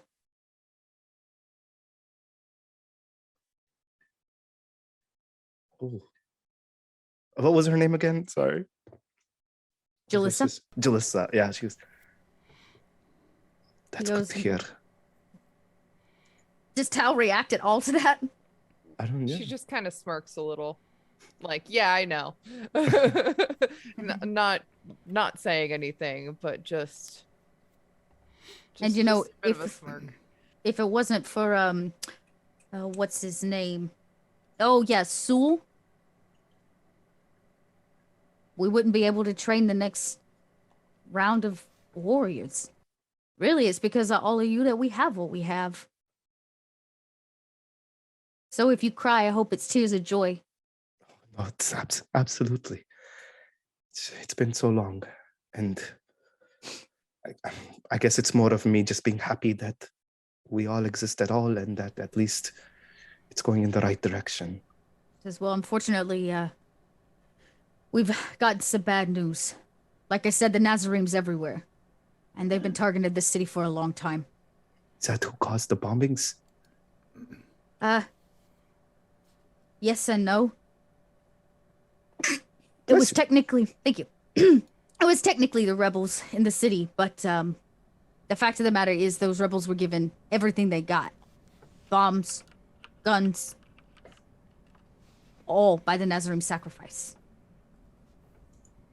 We found out that they've got undercover agents, a really important one. Tomorrow, no, in 3 days, there's an important meeting here. The person leading that meeting is a Nazarene agent. They've been working inside the order for nigh on a decade. We were gonna make a strike and grab them. Civil war is what we're trying to stop. Because if their agent had it their way, they will launch war against the Consortium.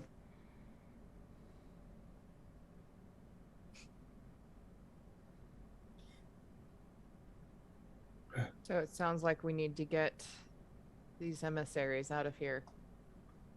When things settle down, but we can't do anything at least for a few days. City's got to clean itself up, and they need to finish preparations so that they believe it's safe, of course, for the meeting to happen. So what?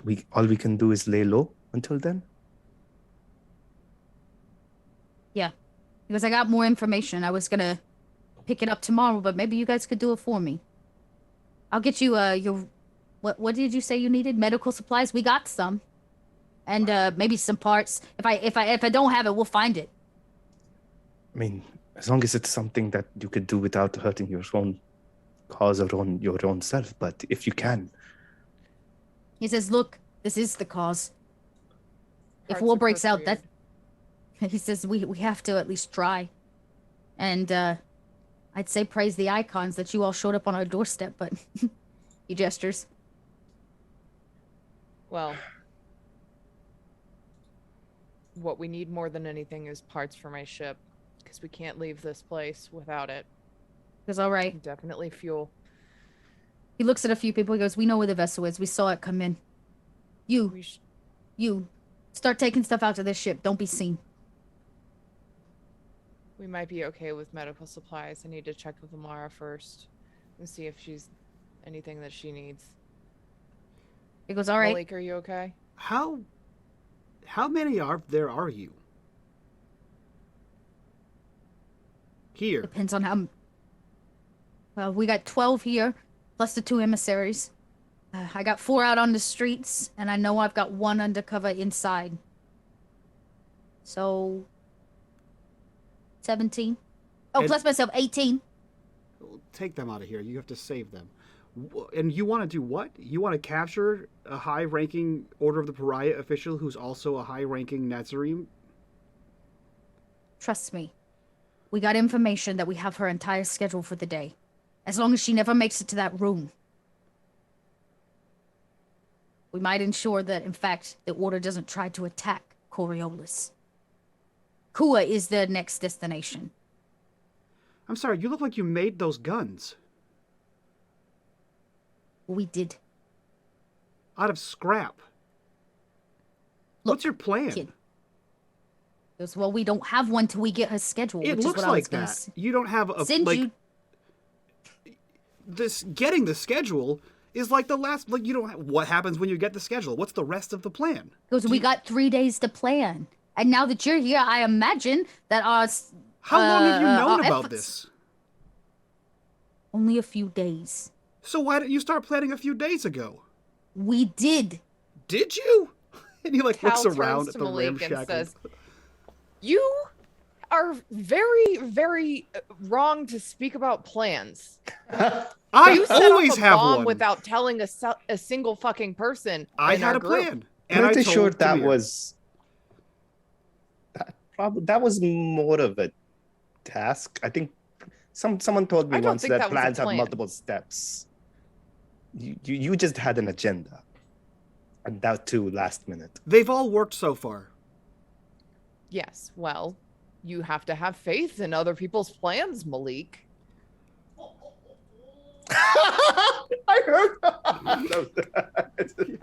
Just from the distance. Gnome's belly laugh through the house. I want to look It something doesn't up. have to go through the house. We're sitting like 15 feet No, apart. but it was beautiful. It's like one of those like off just hear character, Tamir like distant somewhere off godly in the voice. distance. Ethereal.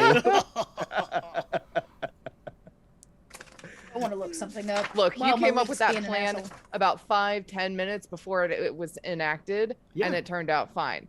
So, if you're going to do that, you cannot tell them, and gesturing to the rest of the room, that their plans, which they've already started making 3 days ahead of time, is not good enough.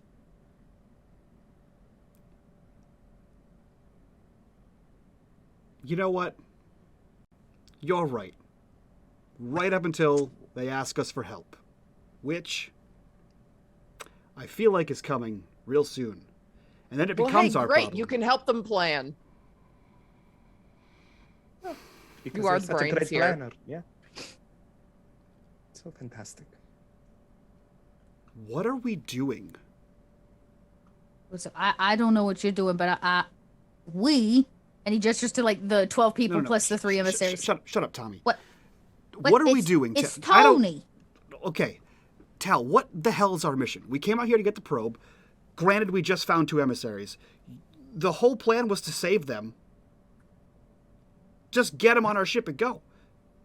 They just said we can't because they are blockading and that we are probably going to have to lay low, otherwise we're going to get caught. I know we're in cryo tubes, Alia, and I know I'm irritated right now, but how? This is like the 5th blockade we've run in, I don't know, 6 months? Who gives a shit? We've jumped them all before. We literally blasted through a fucking torn portal. Like, I'm pretty sure we can run this blockade. We've already run it twice in Zalos alone. Just double checking, our ship is still fucked, right? Not entirely. Basically, you got what you could from the last place, right? Which has it running. But there are always parts. You definitely have to fuel up again because you flew here, right? You flew off planet. Like there's fuel that's needed, and the process right now for jumping through a portal is pretty much not going to happen based on like you're not. That's one of the reasons you couldn't leave this space. Like you're not going to be able to leave Zalos at the moment. You're stuck here. Well, what we have to do now is get the emissaries to safety. However, that involves making sure that their plan and the plan of their followers, Children of Song, is successful. He goes, look, I get it. If you don't want to help, fine. Just do me a favor, grab the information, and after you get it, if it's not what you want, then you know. He's like, we'll make sure the supplies get to your ship. Hell, you can go back to your ship if you want to. You're not our prisoner. And he says, plus, we really shouldn't stay here for very long anyways. The last thing we need is for them to follow us here. This is where the emissaries stay. He says, you're going to be meeting one of our agents, all right? They've been instructed to contact you, well, contact us, at a place called, Baldy's Chai House. Is that really the place? He says, trust me. She's know an a ex-legionnaire, and she's been making a living doing private security for, you know, jumpy merchants here and there in the area. She's totally legit. It's gonna be over in the area known as the Souk of Mist. And at this point, technically, it's the only area that's supposed to be open to off-worlders. So you'll be able to walk around a little bit more freely there. Do you have anything that we can use to make us look like we're on-worlders? Oh yeah. We'll get you some, we'll get them some robes, huh? And he kind of snaps and gestures, and that person runs off and starts digging through kind of the crates that they've got stacked in here of some supplies. And he says, why don't you all just sit down for a minute? Have a bite to eat, huh? And we'll start trying to get you sorted until you can pick up the information and tomorrow, yeah? What? Do we at least perhaps go to our ship? Or maybe have someone bring the rest of our crew? We have someone who is injured and we really need the supplies to take care of them. He goes, look, if I recognized you, A lot of other people's gonna recognize you too. Why don't we check in on the ship? You can go back if you really want to, but you probably put yourself in more danger. But I can't stop you. I'm gonna try my personal comms to get in touch with Lamara. We don't know if Tamir is awake or not. Is awake but yet? Mm-mm. I'm gonna see if I can get Lamara on my personal comm. It takes a second. It's really staticky, like under the ground, basically. But eventually, you get a clear signal. The static kind of clears up, and you manage to pipe through. I'm gonna say, Lamara, do you copy? Are you still okay? Oh, how does this thing work? Oh, okay. Yeah, Captain, I'm here. Hi. All right, is everything okay on the ship? I mean, is it as it was when we left? From what I can tell, Tamir's still sleeping. His vitals reading good, though. It seems that his mind is healing slowly but surely. I imagine it's gonna take some more time, though. Do you need anything specific to help? Do they have pigs? I looked to the guy. Do you have pigs? Yeah, they have pigs, but I'm not sure right now is a good time for dissection. Okay. I'm here. Should I come into the city? Sounds like there's a lot going on out there. Yeah. She perhaps helped. Wait, question. Would she be as well known as us? Because she wasn't as. She will? Yeah, Yeah. she was part of all of that, and she Never ate it mind. up a lot more than all of you did. Oh, that's true. Yeah, Fuck. she was really good Oh, at that. yeah, that's right. Yeah, I'm gonna say, well, I back on the comm, I'm gonna say, coming into the city is probably not the best, especially if Tamir is not awake. Someone needs to stay with him and make sure he's staying stable. The last thing we need is a dead Tamir on the ship with no one knowing.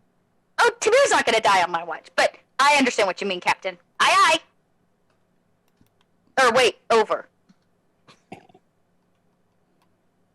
Is Malik okay? Hal breaks her seriousness and actually genuinely smiles at that. We're okay. We've made it into the city. We've found some friends, and I'd rather not say more over the radio. That sounds good, Captain. Let me know if there's anything I can do. I'll hold down the fort, I promise. Okay. Well, if anybody comes and tries to deliver goods, let them, but don't let anybody on the ship. Okay. All right. Over. Okay, bye. What Well, is your intel on the ground? What do you mean? We've got 4 on the streets always. They're the ones that picked up that the Nazarene was trading. Great. What are you weapons doing about the and- rebels? Do you have eyes on the rebels? Do you know who they are, what their plans are? This is, from what I can tell, the rebels simply are local citizens upset at the way things are going. They don't want to draw all the attention, and they're very, very unhappy about the meeting that's going to be taking place here. They think it makes us a target, puts everybody in danger. Mostly they're just civilians, from what I can tell. You know what else is a target? A bazaar full of foreigners. Yes, it's true.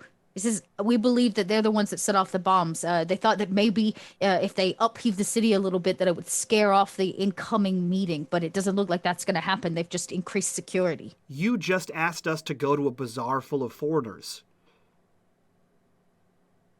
It's true. I know. So what intel do you have around? Do you have people around the bazaar? I just told you. You have Look, 4 people on this entire moon. No, the Chai House is part of the man who owns it. He's in the know. One of ours is an ex-legionnaire. She's going to meet you with the information you need. We have to get through a marketplace full of foreigners, which is a very juicy target to people who are very mad and want the entire horizon to know about it. Look, what do you want me to do? You're in the middle of a war zone, kid. Better is what I want you to do. We're doing the best we can. If you don't like it, I understand. But I have to do what I was sent here to do, what my purpose is, which is keep them safe and ensure we don't start civil war and they don't blow Coriolis out the sky. I don't know that you're gonna fucking do it. Maybe not. Says, but it's worth a try. He just like sighs and looks dumbfounded at Tal. I don't know what this is, like blood from a stone. Have we ever really done any better with any more resources than this? We've kind of just been by the cuff the entire time. At least the entire time that I've been here. Which, if I might add, is longer than you. Technically? It's always been by the cuff. I mean, really, we've very rarely had more of a plan than just 5 to 10 minutes, except for when we were breaking Sewell out of jail. But that's And the best we could here come or up, there. the best we could come up with was a space vacuum. Which I also yelled at you about. It worked, didn't it? I give feel you like that this is one. just- It technically like- worked. I feel like this is our MO, and they've kind of just been doing the same. The Look, thing everyone- is my whole job on the ship, and he like takes his like satchel out and starts dumping it out, is to carry this like tens of thousands of dollars worth of equipment to have as much information as possible. That's how we can wing shit. Because I've hacked fucking everyone in Coriolis and Kua and most of the other places we've gone, and I steal all their shit. Half the time, I'm doing it when you guys don't know about it. That's how we have so much information. That's how we can wing it, because we know so much ahead of time. These guys barely know how to tie their fucking shoes. Mine are Velcro. Son of a bitch. Just Tony, Tommy, Tim, whatever, just for It's 5 Tony. minutes. Look, either we look. fuel the ship, take the emissaries, and get the hell out of here, and let these guys, I don't know, blow themselves up. Or, fuck, I don't know, man. We gotta find the other two, right? Where the hell do we put them when we take those two? When Malik says take the emissaries, about 8 people in the room line up between you and them. Goes, I know you're passionate, Malik, but we can't let you take the emissaries. I'm Look, not passionate. Tal puts up her hands. Look. You want information, right, Malik? No, I want them to have information. If they're gonna run a Okay, rebellion well- or fucking whatever the hell they're trying to do. Hold on. Hey, stop. Their information will be to us tomorrow. All we need to do is go meet their contact at the cafe. Okay? We've snuck into worse places with worse odds. We have disguises. We are gonna do our best, like we always fucking do. And at then least we will you get the information, and we can figure out what our next step is from there. Okay? We're not going to take the emissaries by force. Looking at the guys lining up, we're not going to take the emissaries by force, but our job is to make sure they're safe and to get them to safety. This place will still not be safe after 3 days, but the best we can do is try to make it safer while we're here, right? I guess. He goes, look, get the information. If you don't like it, you can leave. I'll tell you, we're going to move the emissaries tonight. We won't be here. We have to keep them in a new place each night. That's how we've got this far. I mean, hell, we kept them from all of you, didn't we? I wasn't looking for him. You were supposed to be. He goes, look, here's an address, and he kind of finds he writes on the back, he rips one of the pamphlet pages in half, and he writes on the back, goes, this is an address. It's a safe house. If it's still standing, you got it for the night. If not, you can stay here if it makes you feel better.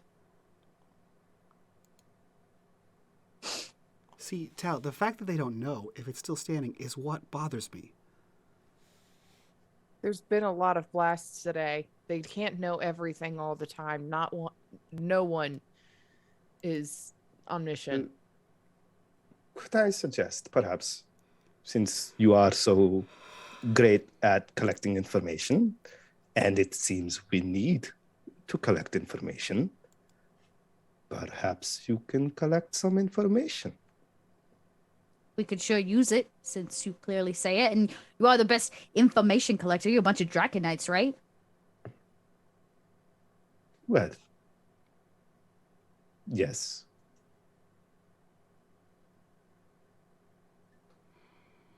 Have So- other contacts here, if they're still standing. He goes, you know, if you don't trust us to do it, you could do it for us. Malik, can you hack some of the data systems for the security or the forces around here from here? Or do you have Probably. to wire directly in. Well, then you know what? Put that equipment to use while we're sitting here. We'll have a snack and you can hack some shit. If you would like to hack some shit, quickly roll me a data gen check. I never thought I would Can we miss use that as a Coriolis. command? Hack some shit. I never thought I would miss Can I Coriolis. make that a command? Because that'll give him a +1. That was a question, Dot. That's not a bad idea. Sure. Hack some Why shit. not? Oh. You're being commanded. Sure, I'll give it to you. Okay. Malik's under a bit of pressure. I'll give it to you. Do they have tech here, Dot? Do they have like a computer terminal or anything like that? This is not the Draconites. This is not their like Radio Shack system. This is a hole in the ground they dug out to hide the emissaries. This is fucking worst rebellion I've ever been part of. All right, cool. Like the shit on Algol was fucking any better, Malik. He's all spoiled now. I stand by what I said. We had plans, Tamir. You also get a +1 for using your stuff, right? So make sure you take that too. A +1 for using my stuff? Yeah, don't you get 1 for using your pad? Oh, I get a +3. Oh, there you go. Well, you're using your shit, so take the bonus. How about Okay. 4 critical success? Okay. So here's what you find out. Okay, so here's what goes down. Corruption bar. Fuck about that. Did it just come Oh, we through? just it hit just it. came through. Melissa. Oh my god. Fuck yes. Okay, so here's what happens. Supplies are delivered. Ship is fueled. Imagine if I botched that roll. That all all that happens. shit talking. That would have been poetry in motion. Oh yeah, beautiful. Absolutely beautiful. Most of, I would say about half of them leave to go. They have their own missions, right? As much as Malik doesn't believe this is a shitty operation, it is actually a well-organized machine. And each of them have a task that they are doing. It takes Malik most of the day for a couple reasons. They have put extreme security measures on everything in the surrounding areas. They have shut down the majority of the satellites here that are going to allow you to transmit information. So everything has to go through basically a single source, which means your shit can't be tracked. So it takes you a lot longer to write it. You do it, no problem, but the time it takes is extensive. They leave you all with food and clothes and the things that you need. The day is going to pass. Malik, the things that you find out. You get the ship manifests for when some of the ships for these big named people that are coming through, you find out who they are. You manage to get important intel about the discussions that are going to basically be had, which is, do we attack? Do we start open civil war? That is basically what's going on here. In addition, you find out that they are holding an excessive amount of rebels in the basement of the chapel, or the basement of the temple, whether or not you care about that at all. And depending on how negotiations go, this city will be evacuated. They are already starting evacuation preparations, we'll say. New information comes through regarding the bombings. There were quite a lot of lives lost. They bombed residential areas, mostly of the upper to upper middle class like areas. and in places that would cause the most chaos. I wouldn't say the most destruction, right? Because they didn't go after like water mains, they didn't go after utilities, they went after people. So busy areas. There is not enough food for the amount of refugees that are coming to the city. There's barely enough places to hold them. It is getting more and more difficult based on the amount of people coming in for them to regulate just about anything. They can't check every person. Not everybody's papers can clear. They're having to let people in that they can't actually check, which is making it top secret information says it's making it easier for information to be infiltrated or spread amongst. They don't know about the Nazarene sacrifice, right? So they can't really call it that. They are calling it the rebels, but what they believe is going on. The next day, you all meet at this chai house. The streets are actually relatively... Can I ask you a question before we Yes. meet there? So Yes. just to clarify, the rebels, are they actually... Do we know that they're actually Nazarene sacrifice? Or are they just very angry people? No. They're not the Nazarene Okay, that's sacrifice. what I They are thought. very angry people that are being tricked by the Nazarene sacrifice. The Nazarene is posing as other rebels and selling them illegal guns and things to just keep shit Cool. problematic, basically, to keep this place unstable politically and socially. Do we know what kind of security is on the temple? Other than that, like, stack of guards? Yeah, I'd say that you could get the security manifest. You're looking at probably 100 guards on site day of. Okay. And the plan of these Draconites is to capture the guy who is the Nazarene sacrifice official. The plan of the children of the song, right, yes, is that they got intel that the Nazarene has been implanting, it's like embedding itself for a while inside of this massive order of the Pariah city in a variety of ways, that they're actually making people work against each other. And one of the things that they did was years ago, they inserted somebody into a leadership position that has worked their way up. And they believe that this person is going to actively try at the table to incite open warfare, because that's what the Nazarene sacrifice really, really wants. Basically, this person is the fuse on the ticking time bomb that they've been trying to avoid. So they believe if they get rid of that person, it will help make that not happen, or not the meeting not happen at all. We got the manifest of the people coming in. Do we know how high this person is up in the order? Yes and no. Do we know he's high up in the order? She is. Who's she? I can tell you. Give me a second. I can tell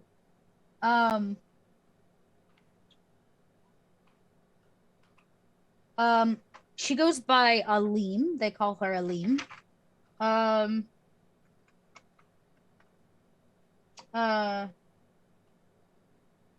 Yeah. Okay. So they've circulated this misinformation. Yeah, that's about all you know. But they are very important. I'm gonna have to look up and I'll have to tell you next week, Mike. Okay. Cool. What their It's safe to position is, assume that because she's high up there, right?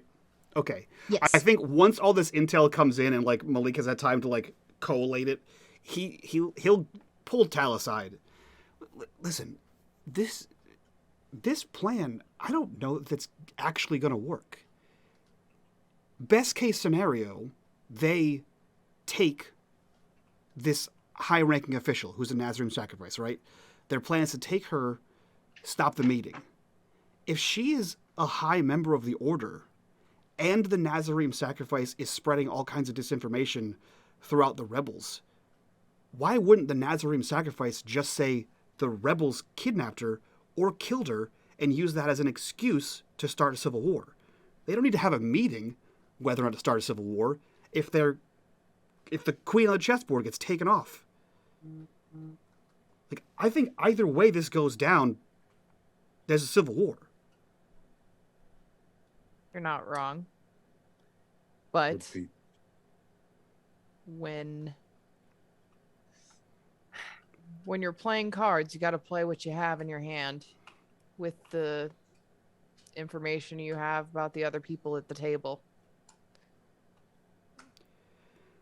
This is what they have. This is the best move that they have in their hand.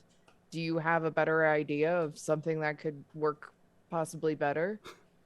Uh, Malik looks around the room. Is Alia nearby? Near enough to hear this conversation? I mean, she hasn't really moved anywhere. I mean, how close? No, that's totally fine. I'm here for adding drama. He like looks around and like he does that thing where like he'll turn away from Alia. Yeah. If a civil war happens either way, their plan fails or succeeds. The other option is to start one.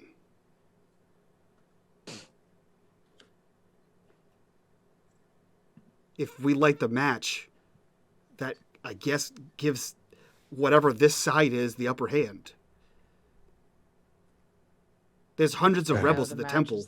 If you incite the rebels to attack the temple, it makes that snatch and grab a whole lot easier because all the guards will be too busy fighting the rebels.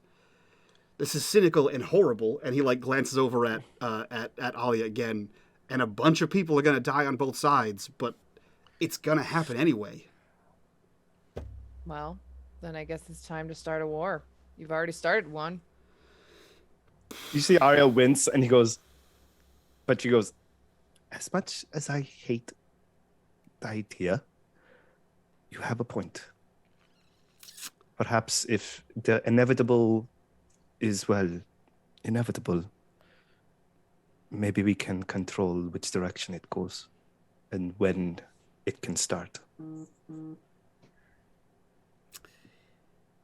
Perhaps we can also use that time to prepare, because now we have an idea. The scenario changes if we go from we have a chance to win to we have no chance to win, therefore how can we protect as much as we can? How much can we preserve? I think Malik sort of devolves into like head and hands, and he's like breathes heavily for a few seconds, and then still like looking down at the table with his head in his hands, he just says out loud, I need access to pirate radio. I'll need to make another speech. Oh, you're gonna have a guest appearance? Nope. I'm about to be the face of a rebellion. On that note, Malik makes a plan. You are able to meet the next day. Information is passed off, including the itinerary of Aleem. Additional information, and word that abduction or like an accident would be best. They don't want you to make it look like a massive assassination, like her not showing up or her accidentally dying of a medical condition, or whatever you choose to do is their plan. That is the plan, whether y'all choose to follow it or not, is a suggested plan. This information is given over. Now, Malik, based on, you would know on that critical success, based on the way that they're handling satellites right now, the only way to broadcast would be from your ship. About 2 days are going to pass as you all gather this information and you sit amongst the kind of unrest of this city. Before you kind of are approved, and Tony tells you that it's probably safe enough for you to go back to the ship. They've been watching it and dropping off supplies as they can.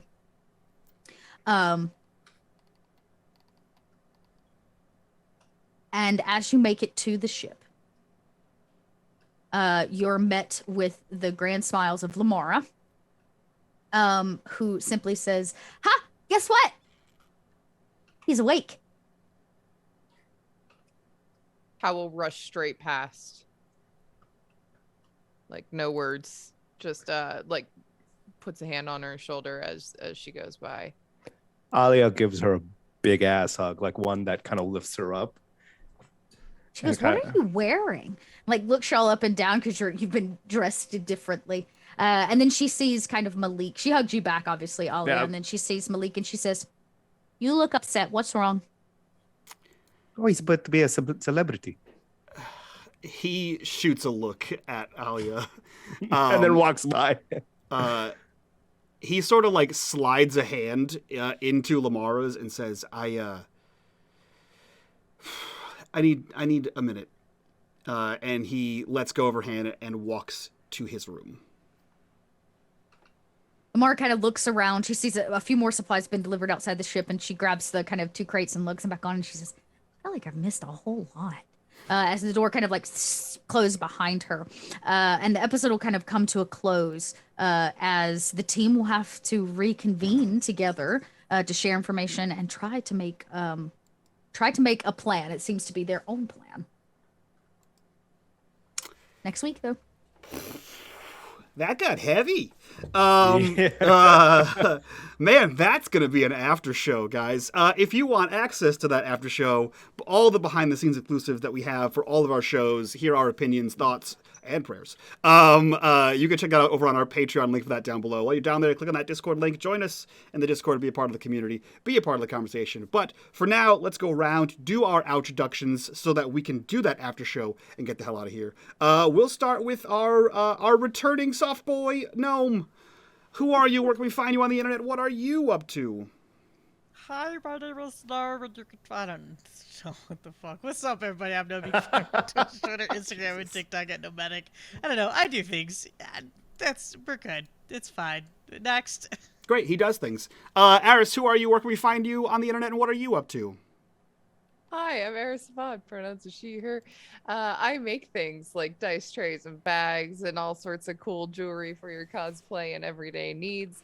You can also see me Monday, Wednesday, Fridays, waking the fuck up with our resident soft boy gnome on his channel.